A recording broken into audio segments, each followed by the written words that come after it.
tema que quiero compartir es por qué Jesús apareció primeramente en Galilea, por qué Jesús comenzó su ministerio en Galilea. Todas las cosas que el Señor hace y permite tienen un propósito. Todas las cosas están planificadas por el Padre Celestial. Las cosas en la vida del Señor no sucedían porque fueron de casualidad o porque de momento salió así, sino que estas cosas estaban marcadas desde antes de la fundación del mundo.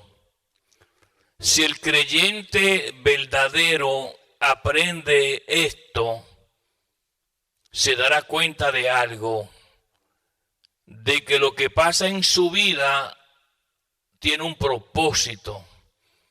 No se olvide que dije el creyente verdadero, porque quiero hacer separación del creyente ficticio.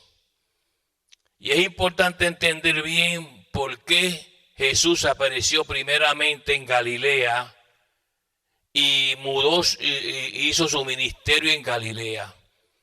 ¿Qué razón tenía el Señor para hacer esto? No fue que él dijo, ¿sabe qué? Me gusta mucho Galilea y me voy para allá.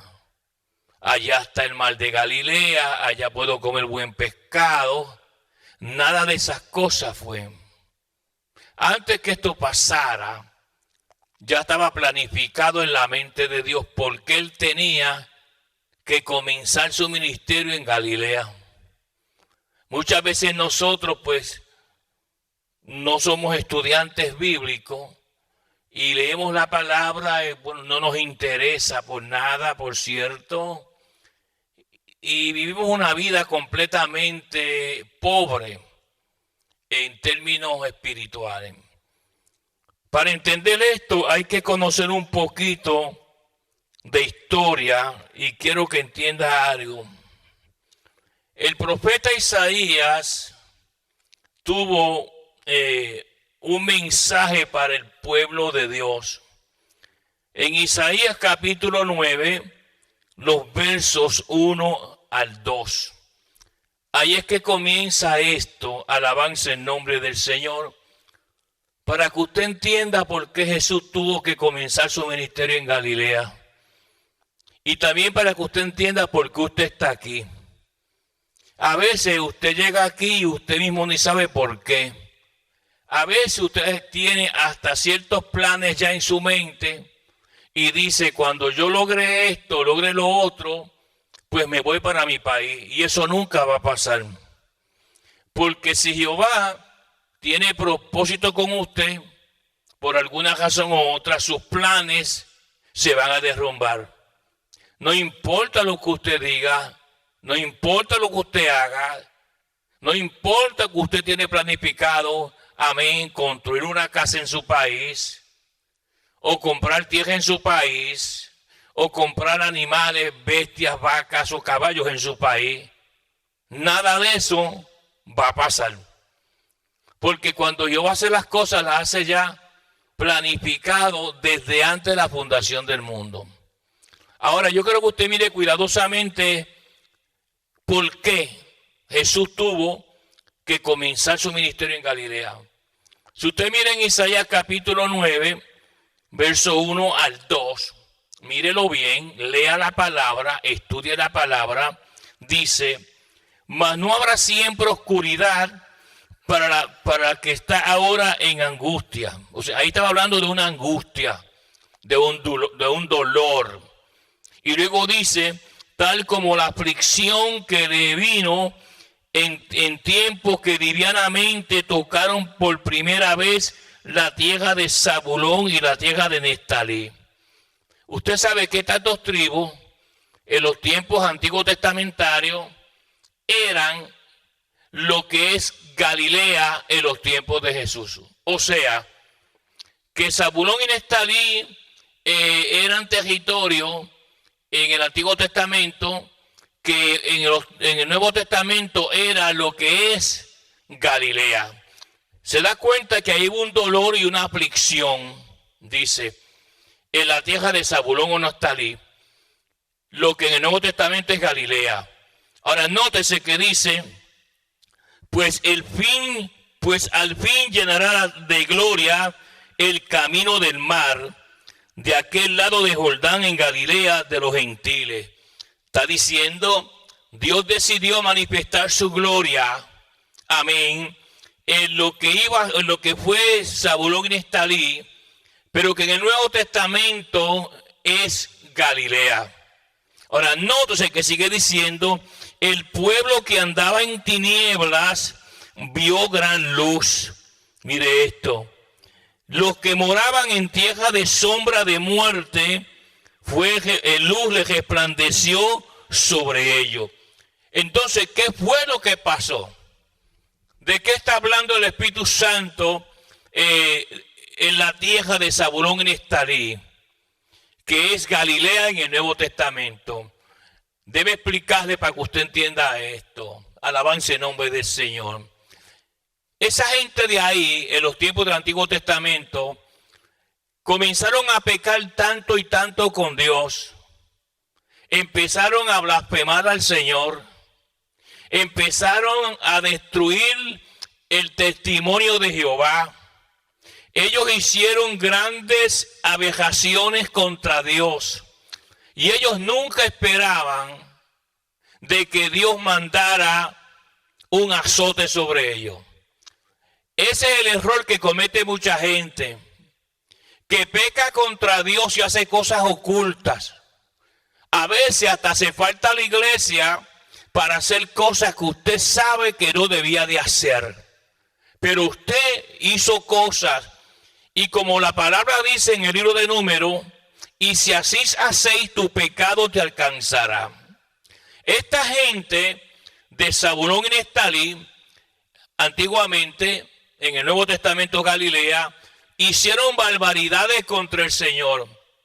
Blasfemaron su nombre, lo deshonraron. Hicieron tantas cosas pecaminosas que la ira de Jehová se encendió contra ellos. Entonces Dios decide castigarlos. Y Dios entonces, dice la palabra, que despertó el espíritu del rey, amén, de Asiria. Le decían Pulú o Pul, pero el nombre que se le dio más tarde, cuando su padre murió, fue Tiglat-Pileser. Tiglat-Pileser. Y Tiglat-Pileser, dice Jehová, que Jehová despertó el espíritu en contra de esta tierra, Zabulón y Neftalí, porque blasfemaron tanto y tanto a Dios y pecaron tanto y tanto contra el Señor, que el Señor decidió mandar juicio contra ellos. ¿Y qué sucede? Este hombre, Tiglat-Pileser, arrasó con todo. Este hombre ahí tomó control de todo, castigó ese pueblo por la furia de Jehová, y esa gente ya no podía ni vivir. Fue un azote fuerte de parte de Dios, porque el pueblo de Dios, amén, había pecado contra Jehová en esa área de una manera terrible. Entonces Jehová manda a este hombre, que era el rey de Asiria, y este hombre pues llegó con sus ejércitos y destruyó ese lugar y castigó a la gente. Jehová usándolo a este hombre como castigo contra este pueblo por haber hecho tantas maldades y pecados contra ellos. Ahora, ¿qué sucede? Alabanza en nombre del Señor. Ahí quedaron muchos pueblos de Dios paralíticos, ciegos, personas incapacitadas y mucha destrucción. Entonces este pueblo, después del castigo de Jehová, comenzaron a llorar, porque eso es lo que sucede. Comenzaron a pedirle perdón a Dios. Comenzaron a derramar sus lágrimas, pero ya el castigo había llegado contra esta área de Zabulón y Neftalí. Es ahí entonces donde el Espíritu Santo le da un mensaje a esa gente que estaba destruida. Por tantos años quedaron mucha gente, hermanos amados, incapacitados, vuelvo y digo, ciegos, mancos, cojos, paralíticos, enfermedades, resultado del castigo que Dios le mandó a través de Tiglat-Pileser. Ellos no esperaban ni levantarse. Por eso uno tiene que tener cuidado, porque cuando uno peca contra Dios, tarde o temprano Dios te va a azotar. Tarde o temprano, cuando tú menos te lo imagines, cuando tú menos pienses, como dijo Nabucodonosor, cuando yo estaba más contento y me paseaba por el palacio, fue que llegó la voz de juicio de Jehová contra mí, dijo Nabucodonosor en su carta que está escrita y editada en el libro de Daniel. Ahora, en medio de esa turbación y dolor que sufrieron muchísimo, porque la palabra dice, mire esto, en Isaías 9, capítulo 1, dice, para la tierra que está ahora en angustia, tal como la aflicción que le vino en el tiempo que livianamente tocaron la tierra, por primera vez la tierra de Zabulón y la tierra de Neftalí, pues al fin llenará de gloria el camino del mar que está al lado del Jordán en Galilea de los gentiles. Y dice la palabra, el pueblo que andaba en tinieblas vio gran luz, los que moraban en tierras de sombra de muerte, luz les resplandeció sobre ellos. Nótese, era una promesa que Dios iba a enviar la luz, la salvación. Es ahí entonces cuando vamos a la palabra del Señor y mira nuevamente al libro de Mateo, alabanza en nombre del Señor, en el capítulo número 4. Pero le quiero explicar por qué Jesús tuvo que ir allá. Empezar todo ahí. No se quedó en el sur, ni se quedó en el centro del país. Dice la palabra, cuando Jesús oyó que Juan estaba preso, volvió a Galilea. Esa palabra que volvió a Galilea era que él tenía proféticamente, como él mismo explica aquí el Señor, que comenzara su ministerio allá, no en otro lugar. Y luego añade, dice, y dejando a Nazaret, vino y habitó en Capernaum, ciudad marítima de la región de Zabulón y de Neftalí. Ahí comenzó sus cuarteles. Ahora la pregunta es ¿por qué? Porque como dijo el profeta, luz resplandecerá. Jesús llega y cuando Jesús llega ahí en Galilea, la luz que es Él va a resplandecer y va a comenzar a alumbrar a un pueblo que una vez hizo tantas maldades contra Dios y ofendió a Dios tantas veces que Dios tuvo que castigarlo en aquellos tiempos con Pulú o con Tiglat-Pileser.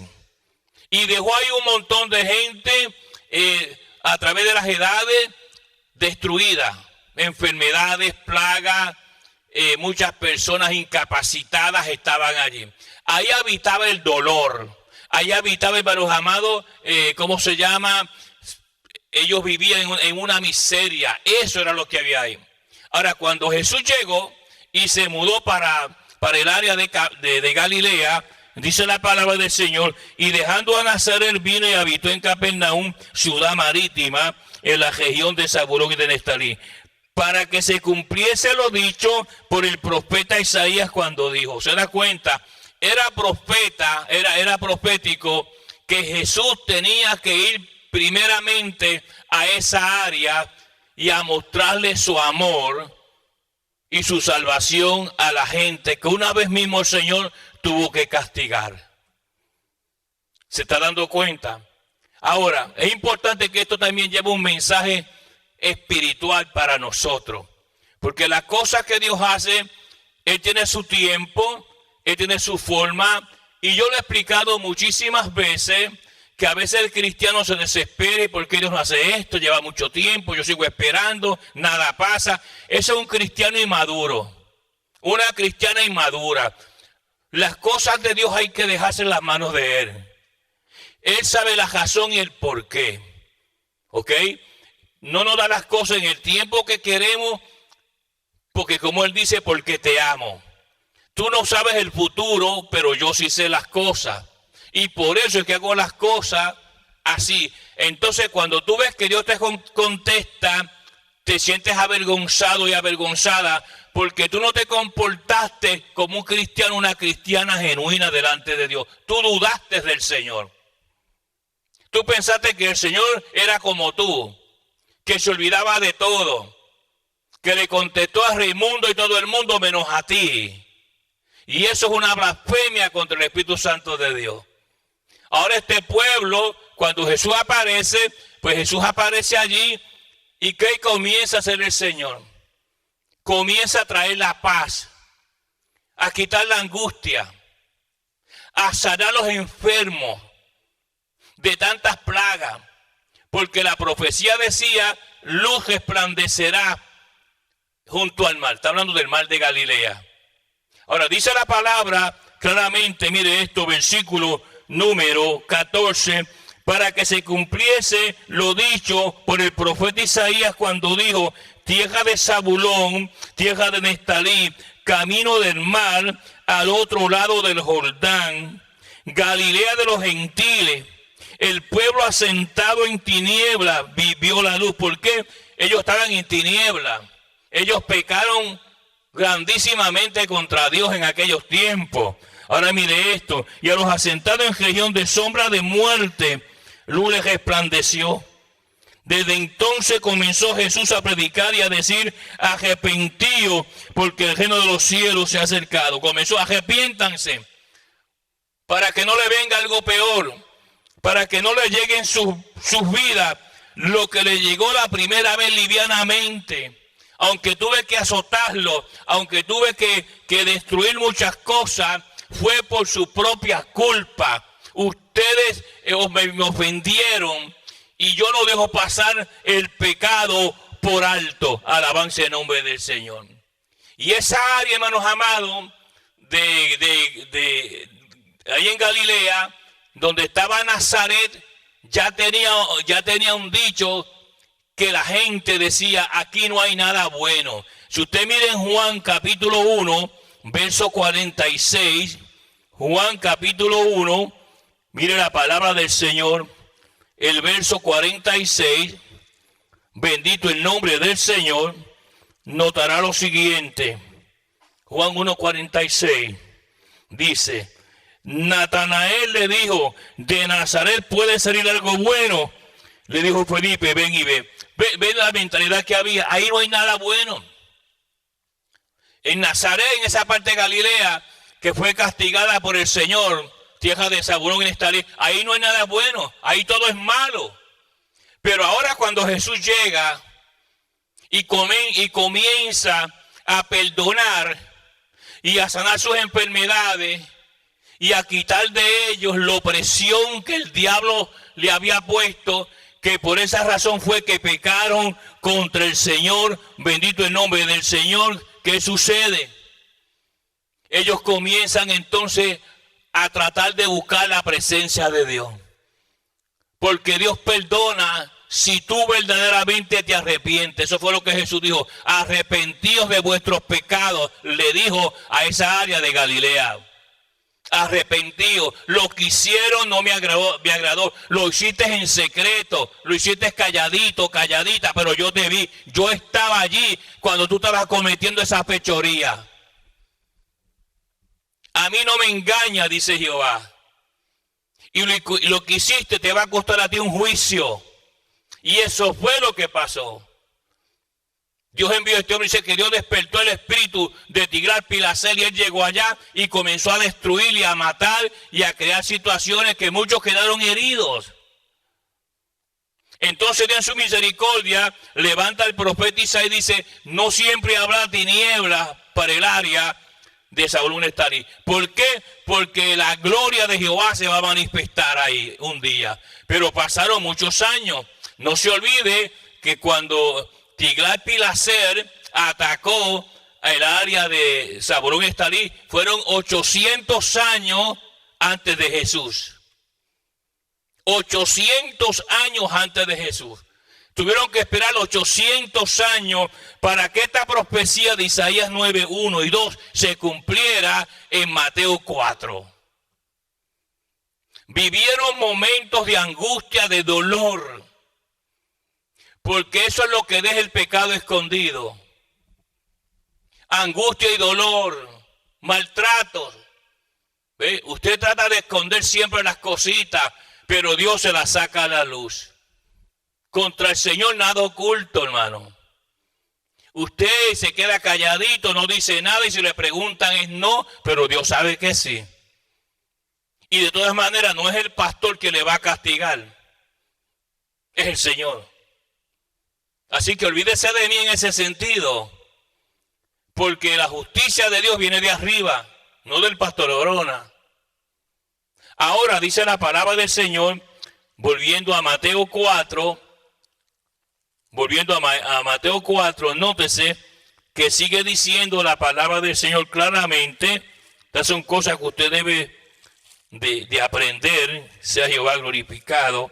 Dice claramente, mire esto, verso 17, entonces comenzó Jesús a predicar. Ahí comenzó la administración de Jesús. Ahí comenzó Jesús a hacer las cosas que tenía que hacer. Ahora vaya conmigo a la palabra del Señor y vaya y mire, alabanza el nombre del Señor, en el libro de Marcos 2:16.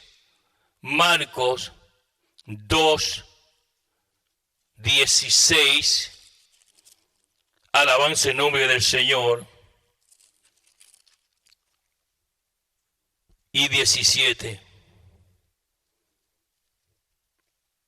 Marcos dice, y los escribas y los fariseos, viéndole comer con los publicanos, con los pecadores, dijeron a los discípulos, ¿qué es esto? Que él come y bebe con los publicanos y pecadores. Al oír esto, Jesús le dijo, los sanos no tienen necesidad de médicos, sino los enfermos. No he venido a llamar a justos, sino a pecadores. Alabanza en nombre del Señor. Yo vine a perdonar al que pide perdón, pero vine a juzgar al que no se arrepiente. Por tanto, entender claramente, bendito el nombre del Señor, porque esa gente que fue azotado no podían tener parte de las cosas de Dios, ninguno de ellos, porque hasta ahí llegó el juicio de Dios. Levítico 21:17 dice, Levíticos 21:17 dice la palabra del Señor. Mire bien la palabra del Señor. Levítico 21, versículo 17. Mire cómo Dios trataba a la gente que había recibido incapacidades, como tenía esa gente en Zabulón y Neftalí. Dice, habla a Aarón y dile, ninguno de tus descendientes por sus generaciones que tenga algún defecto se acercará para ofrecer el pan de Dios. No podían acercarse ante Dios, era lo primero.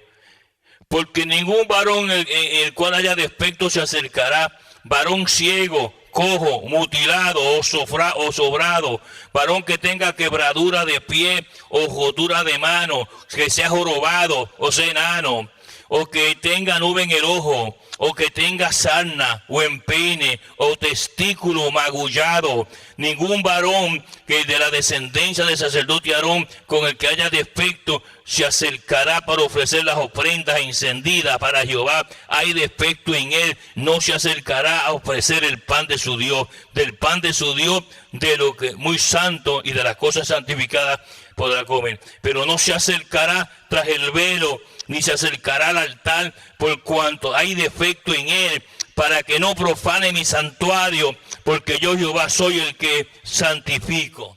Una persona que tenía un brazo roto no podía acercarse, y esa gente tiene los brazos rotos. Un hombre que tuviera el testículo magullado tampoco podía acercarse. Un hombre ciego, manco, jorobado, enano, podía acercarse a las cosas de Dios. Porque él dice, yo me santifico. Y esa gente infesta. Por eso es que cuando Jesús llega a perdonar y se encuentra, por ejemplo, a un Bartimeo que está ciego,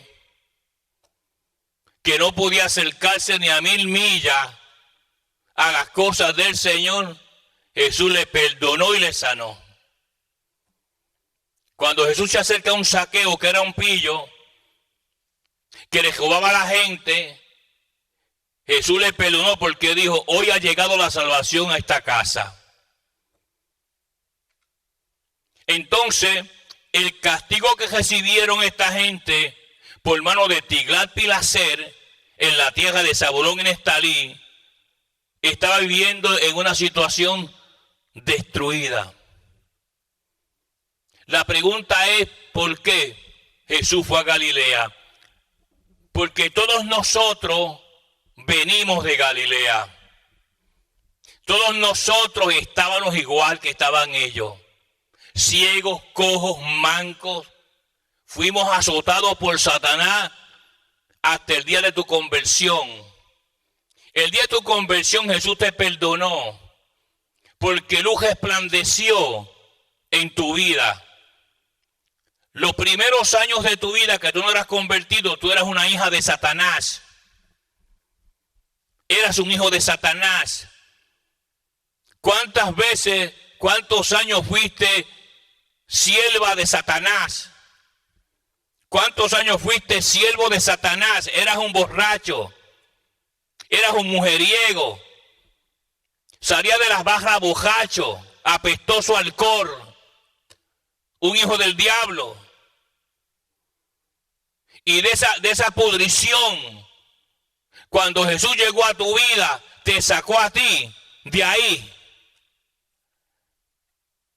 Mujeres rameras, las libertó de la prostitución. Usted que robaba, y usted sabe que usted robaba. Dios llegó a tu vida y te quitó la práctica de robar. Tú que tenías sexo ilegal, cometías el hecho de practicar sexo ilegal con hombres sin estar casada.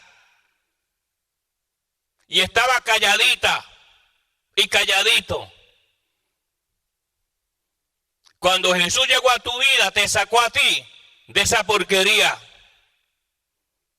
Por eso es que todos nosotros, de una manera u otra, espiritualmente hablando, somos de Galilea. ¿Cuántas cosas hicimos que Dios lloraba? ¿A cuánta gente engañamos allá en tu país? Y quién sabe, espero que aquí no lo haga, si es que eres verdaderamente convertido como tú dices que tú eres. Y de ahí nos sacó el Señor. Entonces todavía hay gente que quiere engañar a Dios. La Biblia dice que Dios no puede ser burlado. En ninguna manera. Hay que andar transparente delante de Él. Y esta gente experimentó lo más triste. Pero fíjese la misericordia de Dios. Jesús establece ahí. Jesús establece donde ellos fueron maldecidos. Y comienza a mostrar su gloria y su poder y su misericordia a esas generaciones que lo ofendieron tantas veces. Hay que tener cuidado y asegurarnos que el Señor nos alcance a nosotros primero antes que el ataúd. Porque si el ataúd nos encuentra primero, las cosas están malas. Y pedirle perdón al Señor día a día. Porque nos está observando, nos está mirando cada momento. Y usted piensa que encerrada en su casita allá, con el celular en la mano, nadie le ve. Como decía yo, ese es jugar el papel de tonto. Y nótese, le tomó 800 años Dios perdonarle a esta gente. 800 años. Todas esas generaciones que todavía tenían en sus cuerpos las marcas en sus generaciones del juicio de Dios. Ahora, cuando llegó Jesús a Galilea, la luz del mundo, y empezó a sanar y a perdonar a los que fueron afligidos por generaciones, 800 años, imagínense. Porque el pecado es como una plaga que continúa y continúa y continúa. Por eso uno tiene que arrepentirse de las pocas vergüenzas que usted ha hecho en su vida escondida, allá en su país. Cuántas cosas hicieron que usted cree que nadie sabe, pero sí alguien sabe. Entonces, porque salimos de otros países, llegamos aquí, pensamos y dicen, nadie sabe lo que yo hice. Eso es lo que tú te crees. Nadie sabe lo que yo hice. Eso es lo que tú piensas. Pero te equivocaste. Él lo sabe todo. Y si no hay arrepentimiento, porque el que confiesa sus pecados alcanzará misericordia. Una promesa de Dios. El que confiesa, gente que aquí que tiene que confesar sus pecados, pero como decía, su vanidad, su orgullo, ser ficticio, no le permite hacerlo, porque quieren mantener un estatus que no tienen. Quieren aparentar algo que no son. Y es por eso que muchas veces son plagados por enfermedades y cosas. Y no salen de ahí. Como la historia que le conté de la viejita, que yo fui a ver cuando era pastor en Nueva York, que fui a orar por ella y Dios me dijo, no ore por ella hasta que confiese su pecado. Y era que ella había blasfemado y juzgado a un hombre de Dios. Eso es terrible. Porque cuando su lengua no está convertida, usted tiene una serpiente del diablo en la boca. Y lo que hace usted es que destruye vidas. Y ella trató de disimular como hace mucha gente. Pero cuando le pregunté, delante del Espíritu Santo de Dios, usted me dice a mí que usted no ha hecho nada. Entonces cogió aquel pañuelito sucio y se limpiaba los ojos, llorando. Y temblando me dijo, sí, pastor, yo destruí una iglesia y destruí un hombre de Dios. Y la iglesia se cayó. Y la gente que estaba allí, principalmente jóvenes, se fueron para el mundo, para las barras, con las prostitutas. Yo soy la culpable de todo. Y Jehová me azotó. Y llevo 20 años llorando diario, literalmente. Y a esa misión me envió el Señor. Y cuando ella confesó su pecado, puro, porque si hubiera sido puro, Jehová no hubiera hecho nada por ella. Y confesó, oré por ella. Y en una semana el Señor la levantó después de estar 20 años acostada que no podía levantarse, durmiendo de espaldas siempre, gritando día y noche, que la gente en el edificio escuchaba el llorar de esa señora. 20 años le duró el azote por hablar mal de un hombre de Dios. Y toda esa gente que habla mal de un hombre de Dios, secretamente le viene lo mismo. Y es triste, hermano, como decía aquella canción mundana, morir y encontrar la cama vacía. Porque usted nunca supo arrepentirse. Nunca reconoció su maldad y su pecado que mora en usted. Con un Salvador tan grande y poderoso como es Jesús, preferimos mejor nuestra imagen falsa y ficticia ante la gente que pedirle perdón al Señor. Cuando me dijeron que el Señor la había levantado de la cama después de 20 años, que me acuerdo, jamás me voy a olvidar, que cuando la estoy mirando, el Señor me mostró un ataúd color púrpura. Y yo, como soy humano y soy imperfecto porque estoy hecho de carne y hueso, a mí me concibió una mujer y un hombre, mis padres. Pensé que la viejita se iba a morir porque vi el ataúd.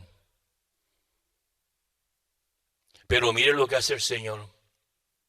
Esa fue mi impresión. El Espíritu me habla en ese momento, me dice, llámalo a él, al esposo de ella, y preséntale el plan de salvación.